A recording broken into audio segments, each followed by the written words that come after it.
I have a question for you. What happens if the current US men's national team generation actually starts to believe that they can, in fact, do something special in the 2026 World Cup? You combine the most talented generation we ever had with a home World Cup, right? We will be hosting it after all, and the American mindset of believing we can do the impossible. With that, you get the perfect storm for a beautiful underdog story. And today, we're going to be bringing a former US men's national team forward, Eddie Johnson, to be discussing this topic. Hello. If you're new here, I'm Filippo, and welcome to Tactical Manager TV, and welcome to part 2 of our 2-part interview with Eddie Johnson. Part 1 was released last week, and we talked about how US soccer youth development is broken. In part 2, well, that one you're going to watch today. And we're going to be addressing the expectations for the current US men's national team in the 2026 World Cup under Mauricio Pochettino, which is the best coach the program has ever had, at least on paper. And Eddie Johnson will also give you his thoughts on whether or not Christian Pulisic is the best player the US men's national team has ever had, along with sharing some personal stories with Christian Pulisic himself. So just sit back, relax, and hit that big, beautiful like button to make Tactical Manager happy. Now, before we start, a quick word from the sponsor of this video, BetterHelp, because without BetterHelp, rent would be late and I would not be able to buy Bono's new album. So let's roll the ad and then bring in Eddie Johnson. And thank you, BetterHelp, for sponsoring the channel. Regardless if you have a clinical mental health issue like depression or anxiety, therapy can give you the tools to approach your life in a very different way. So for that reason, we are partnering up once again with BetterHelp. BetterHelp's mission is to make therapy more affordable and more accessible. And this is an important mission because finding a therapist can be extremely hard, especially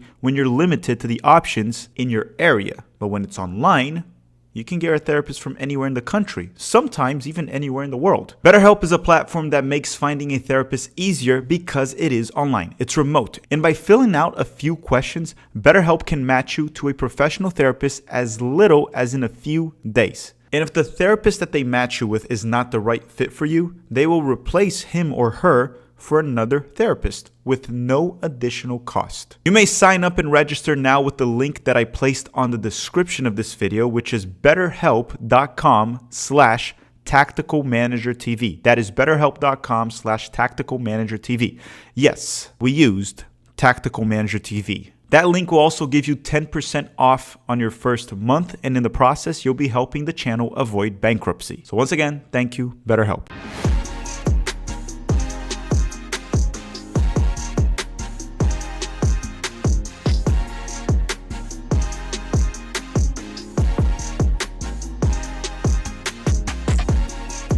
Okay, everyone, we are back here with Eddie Johnson, part 2 of this interview. The first one was a tremendous episode. We talked about issues with youth development in the United States, a few ways we can address it, a few ways Eddie is already addressing it. And I mean, it's a long discussion. You guys can go watch the episode and leave your thoughts there. But right now, we're going to leave that a little bit and talk about the current U.S. men's national team, the one heading into 2026. With Mauricio Pochettino in charge and a very talented U.S. men's national team generation. Now, look, Eddie, when we talk about this team on paper, most people, including myself, we've been saying that this is the most talented team we've ever had in the history of the program in terms of where the players are playing, how they're playing for their clubs too. Like you see Christian Pulisic killing it for Milan, McKennie for Juventus, players like Anthony Robinson and Tyler Adams playing very well in the Premier League, Johnny in La Liga, Dest, Tillman, and Pepe among the best players in the area. You look at all that, you're like, what is going on? Like we have so many players in the best leagues in the world, and they're all, to the very least, holding their own, and to the very best, actually among the best players. So I'm going to start with a very straightforward question to you. Is because this generation definitely has not accomplished as much as previous ones. If we go to the 2002 one, for example, they made it to a World Cup quarterfinals, and they were kind of like one handball away from making it to the semifinals. Is this current generation, the most talented one we've ever had, or is it mostly hype? What's your opinion on that?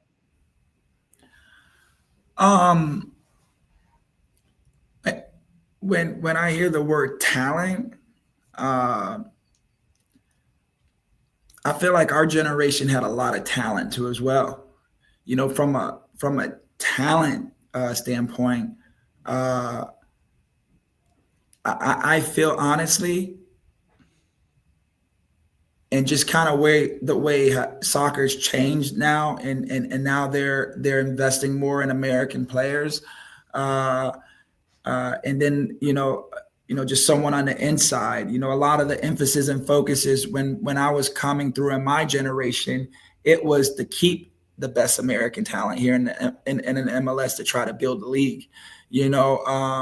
And that trajectory's changed now, where a lot of our younger players now in this new generation are going to Europe at a younger age, right? So as far as talent, I felt like the talent was always there, but as far as kids being exposed to European uh, environments, and like you said, that are going early and developing, and being in these big games, and actually playing,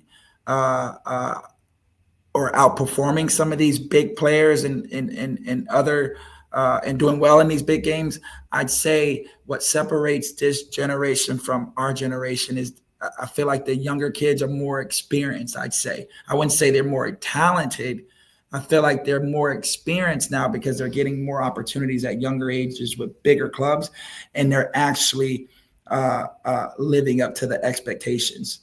So I'd say it's probably a more experienced, talented At pool the highest level, you mean? at the highest level. Yes, this generation, and like you said, the Pulisic's, McKennie, Pepe, Des, uh, Ballo over in France Mhm. before he got injured too as well. Weah at Juventus too as well. Tim Ream before he left Fulham, he was a freaking regular there. Robinson, you know, um, you know, uh, uh, Adams, Musa. I mean, all of these players are not only just playing at the highest level, they're playing consistently at the highest level, and they're showing now. It's something that we've always wanted to show, that American players can be just as good as the players in Europe. So from a overall more experienced generation, yeah, I feel like they're more mature too as well. I feel like this generation is a lot more mature, uh, and I think a lot of that has to do with just like how soccer's changed too. More better resources at a young age. Back when we were growing up, no one was doing supplemental training. There weren't good trainers to train with outside a club. Mhm. So I think we see a lot of success from these kids now because they've been put in a position to have the success they have. Whereas, we didn't have the guidance that they had. So I love this new team. Like I said, I watch every game. I don't miss a game. They're actually coming into our backyard on the 22nd here in Orlando, and I know those The faces. MLS one, yeah, I the know those MLS. faces aren't going to be there, but I try and be around. Once you're in the system, you try and be around it, and you want to uh, like what's the word I'm looking for? You want to continue to follow them, and you want to see them, see the country continue to grow, and the players and the next generation do well. It's like a big cheerleader I am, You know, you know with what this current team. You know what's interesting about you said? It's undeniable in the data backs what you said about them having more experience at a higher level. I mean, they're Yeah, playing in top five leagues, Champions League, right? They're yeah, playing there. We're getting the American players are getting more minutes in these leagues than ever before. When you take absolutely, into account all of them, right? Because absolutely. obviously we had in the past Tim Howard, you Yeah, went to Europe, we had Clint Dempsey do well for right, Fulham, right, and many other players that we can go through, but not at this rate, this amount, right? There's so many. absolutely, And absolutely. but at the same time, this generation has had their mentality questioned in multiple Right, occasions because they didn't show, we like to make that joke. They didn't show that dog in them that we saw with like the 2009 team, the 2020, the 2002 team, 2010, 2014. It felt like the United States players were like, no matter how much better the opponent was, they never went down without a fight. It was tough. It was an annoying team to face. While this team, there were moments where they felt like they were beat. Now, I want to give them the benefit of the doubt because I do think that has a little bit to do with Greg Berhalter's coaching mentality that he would put in the team and a little bit of his softness as a coach. We'll see how we do under Pochettino when push comes to shove, right? We'll see how this team behaves. But that's one thing that was questioned. But what I want to ask you, because you mentioned one thing, I wasn't even going to talk about this, but you mentioned it. Going to play in Europe, and you played in Europe, and you played in Major League Soccer. From these two different environments, did you notice a drastic change in terms of competitive? Forget like level, right? Forget like playing a world class player in the Premier League, not that. In terms of like pressure and how much it demands from a professional athlete, did you notice any difference, or it's all the same? Night and day. Okay, so it is different. Europe was. I don't think I was when I went to Fulham and I hadn't even gone through my medical. I hadn't even taken the medical, and when I got there, they had me training for a couple of days before I even took the medical, which is pretty strange that I trained and hadn't signed. Say I did bad in the 2 training sessions, they would have probably said, you know what, we don't want this guy anymore. So knowing what I know now, you don't train or do anything until you sign your contract and then you do your medical, right? But unless you really trust yourself, but yes. Unless you really trust yourself. But when I went over there, I was very fortunate. Dempsey was there, Casey Keller was there, Brian McBride was there, Carlos Bocanegra was there. I had all my national teammates there with me. It made it a lot easier for me, but it's eye for an eye over there. Like the Europeans don't talk to you. They don't pass you the ball. They look at you. They look at you as an outsider coming in trying to take one of their mates' spot. They're gonna make it difficult for you, And when I saw that, it's like I remember being a young pro in America when I was 17. You're 17 years old, and then I remember when the foreign players would come to the MLS. It's, hey, we're shaking their hands. How are you? Can I go get you a coffee? Oh, this is where you put your boots at. And this is where it's like we make it so freaking welcoming for them and easy for them. And then they come over here and there's no real like anxiety and nerves, where it's like we go over there, no one talks to you. No one wants to pass you the ball. And then, just seeing that, just like the mentalities were different. America is just like we're so accepting people. Whereas over there, like I said, like if I didn't have Dempsey and the McBride and the Boca Negras with me, it would have been a lot rougher than it was when I first went over there. And so in terms of mentality, yes, every training session is like a goddamn, it's a war. People are really fighting to try and win a spot every day. Whereas in America, when I was playing in the MLS, people were just happy to be there. They didn't care if they played. They didn't care if they got in the starting lineup. They didn't care if they traveled and made the 18-man roster. There, you're fighting every single goddamn day in a small club like Fulham, every single day for respect, for a spot to get in the 18. Don't matter what you done on the weekend. Monday comes, it's a new week. Same mentality, repeat every day. And it's just the mentality was different. The expectations was different. The demands were different. You drop a point at home, you drop points at home, you drop points away on the road. It's like the end of the world. You can lose a game in the MLS, and it's just like, it's okay. It's okay. So I feel like that the pressure and the expectations and the mentality over there, that's why the players are the way they are. That's why they're as good as they are, because of the expectations and pressure. Not saying that the MLS hasn't changed over the years, which it has, and the league is a lot more better than it was when I was playing. But in terms of expectations and standards, that's why those players play at that level. And that standard and expectation starts at a young age over there. Yeah, I mean, everything. Here's the thing. Everything you said is quite noticeable from the outside. From the outside, I mean myself doing it, whether I'm doing it, the analysis as a fan or as an analyst on YouTube, whatever people want to call me. And I think many fans also see it in a similar way. But the reason I asked that is because nothing beats actually boots on the ground experience. That's why I wanted to get your take on it, because it is different from me seeing it from the outside and saying, doesn't feel like MLS, there's as much pressure and scrutiny for poor performances as in Europe. But I'm seeing it from the outside. Maybe the players are feeling it. But you're not the first one to say that. There have been active players that have kind of Obviously, when a player is not retired, they very often try to measure what they say, Yeah, they because can only say so much. Yeah, yeah, so, but yeah. they've left like hints and clues where they say that. I've had players that dealt with like relegation battles in Europe, and they say it's freaking insane, Oh compared to man, MLS. The pressure, and you feel it in the community, like you feel it outside of practice. You feel it there, where you don't have that in MLS. I think there was even a joke. I think it was Chiellini, when he was in LAFC, he talked to Kellen Acosta, and Kellen Acosta at the time he was getting called in regularly by Greg Berhalter, so he was right, right, the U.S. men's national team player. right, And Chiellini was like wondering, it's like Acosta can just walk on the streets here in the U.S. and no one talks to him, no one bothers him. right. While you go to Italy, Chiellini, you can't walk, everyone recognizes you. Absolutely.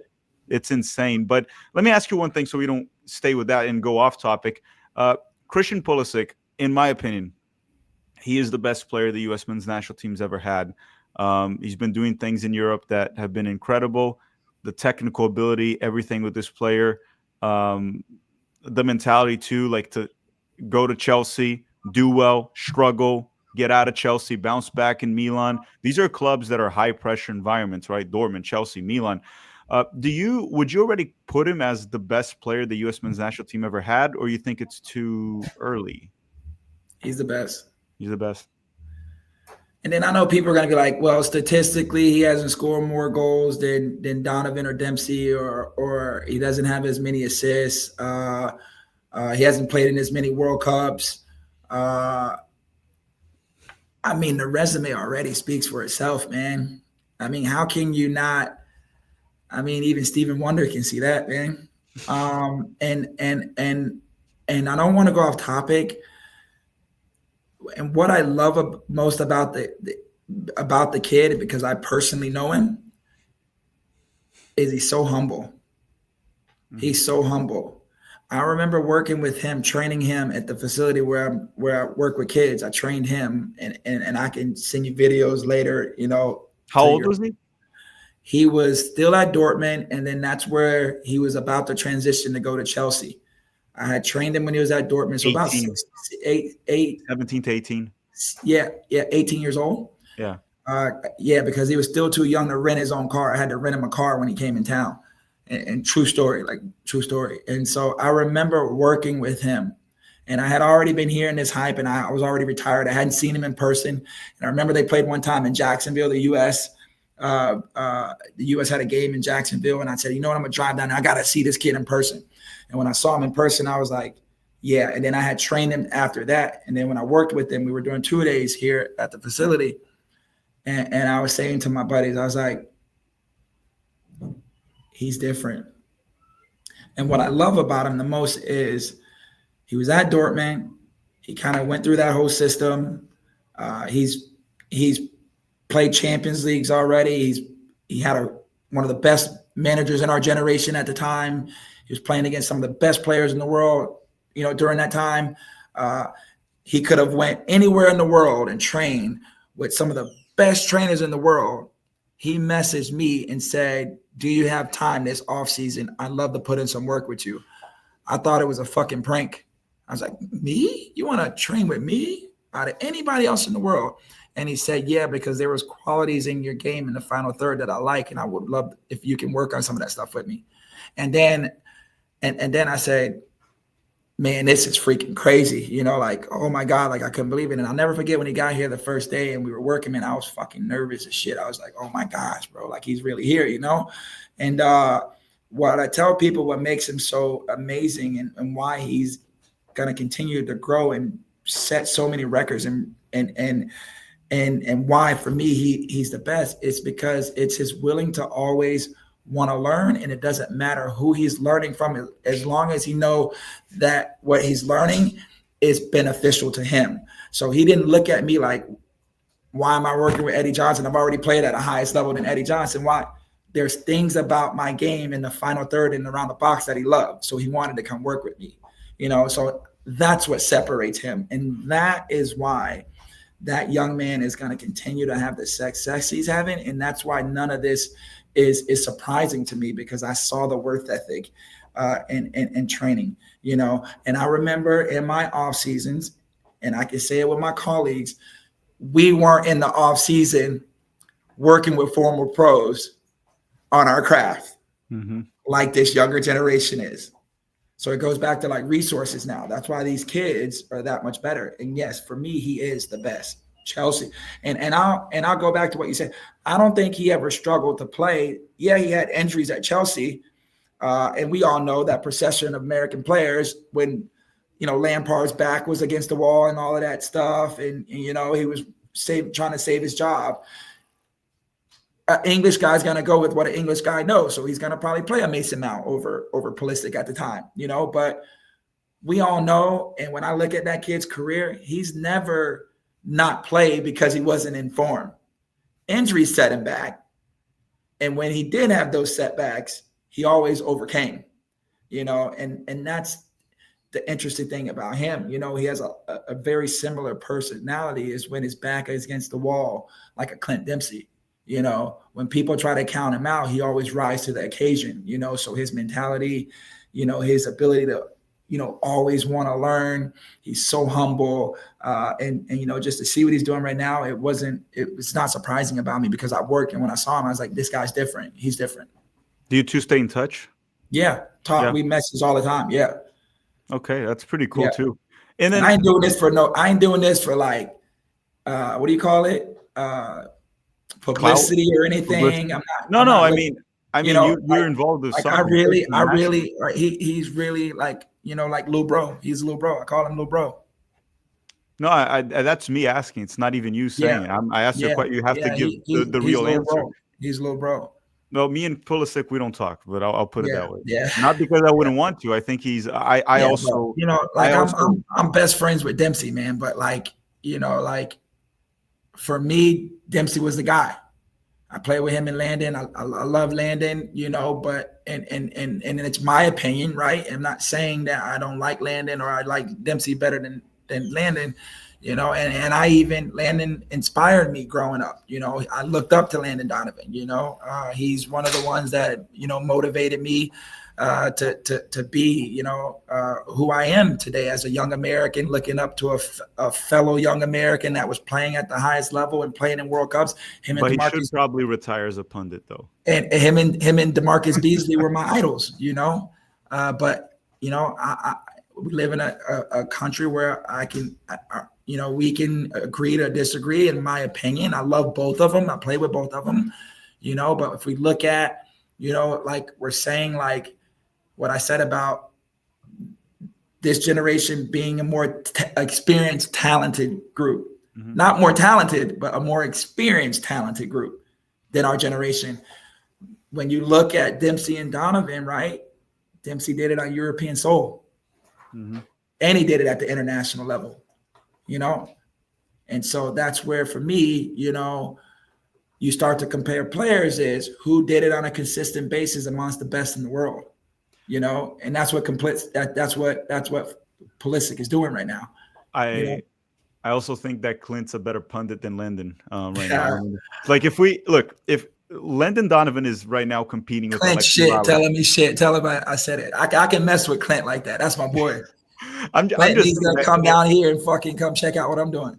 Donovan is competing right now with Alexi of who has the worst takes right now. Clint has been pretty good as a pundit. He's been on CBS quite a bit, and he was also one of my favorite players growing up.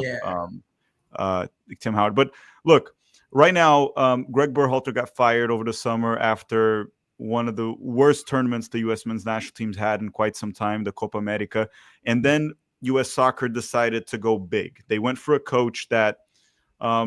Whether or not he's the best coach the U.S. ever had, that's up for debate. But in terms of resume, he's definitely up there, right? The guy's coached top teams in the world, had major success with Tottenham, tremendous work with Southampton. Sure, he struggled with PSG, but I think there were other issues with that club, with egos that he had to manage that. I don't know who would have gotten that club to get functional, despite all the talent, right? Despite all of that. Right. But they signed Pochettino, which is all you can ask for. They signed probably the best coach we could have gotten, in my opinion. And one can argue we have the best U.S. men's national team coach of all time. You just talked about Pulisic, the best U.S. men's national team player of all time. And we have one of the most talented generations of all time with experience at the highest level.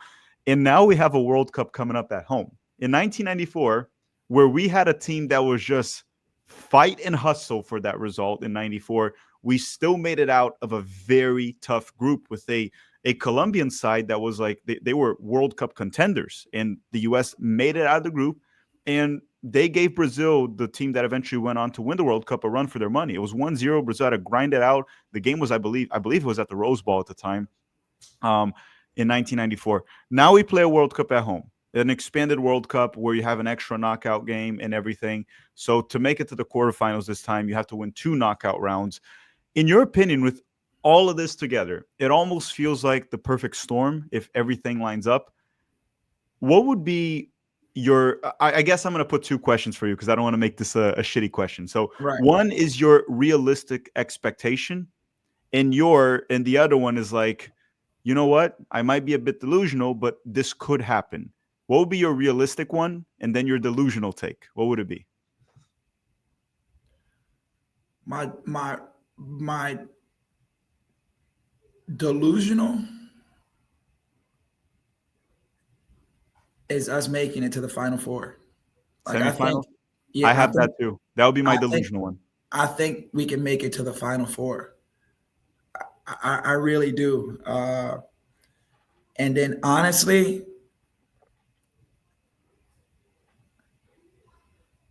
I just feel like with all the pressure being at home,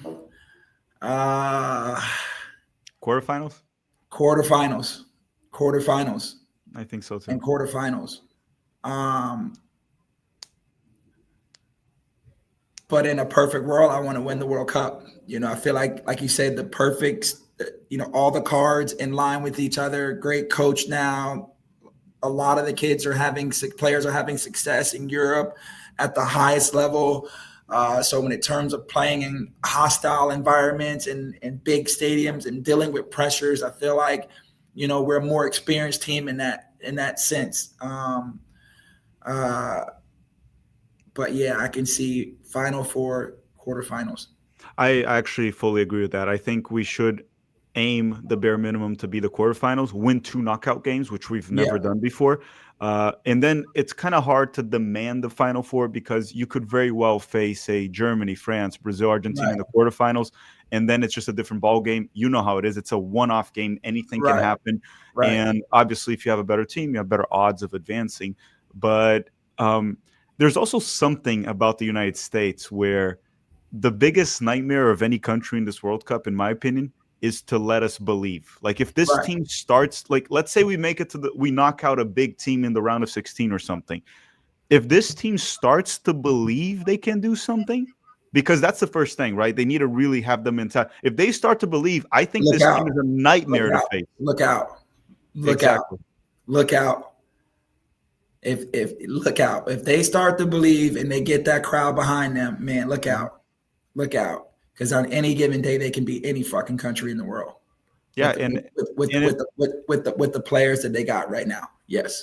There's something about the US too, where when we really start to believe in something, even to a level of delusion, we accomplish incredible things. And that's why, I mean, it could go either way, right? It could also happen a total collapse and we lose. But I think if we knock out one big team, we will start to believe we can do something. And if these players have their confidence sky high at home with crowd advantage, which I think the Americans will show up, I think the Final Four that you said is not too crazy of a take. And knock on wood too is how healthy the roster is too as well. Because on paper we look great, So like, making sure the players are healthy too as well. And manage them because they're playing a lot of games over the season and with the World Cup coming up too as well. If we can keep our players healthy, even better. And everyone, that's all for today. Let us know your thoughts in the comment section down below. What would be your reasonable take for the World Cup in 2026? What would be your delusional one? Your thoughts on our little discussion here on Christian Pulisic, MLS and US Men's National and Europe. That it's been a great episode, Eddie. Both with you. I hope to have you back in the future. I thought this was actually kind of fun because it was more unfiltered. Yeah, absolutely. Thank you very much. No, thanks for having me, boss, man. I'd love to do it anytime. Make sure you get out here and come check it out. Check us out, what we're doing here. We're right in the backyard. I will sooner rather than later. Trust me. Thanks for Okay. watching, everyone. Have a great day. Bye-bye. Bye. And then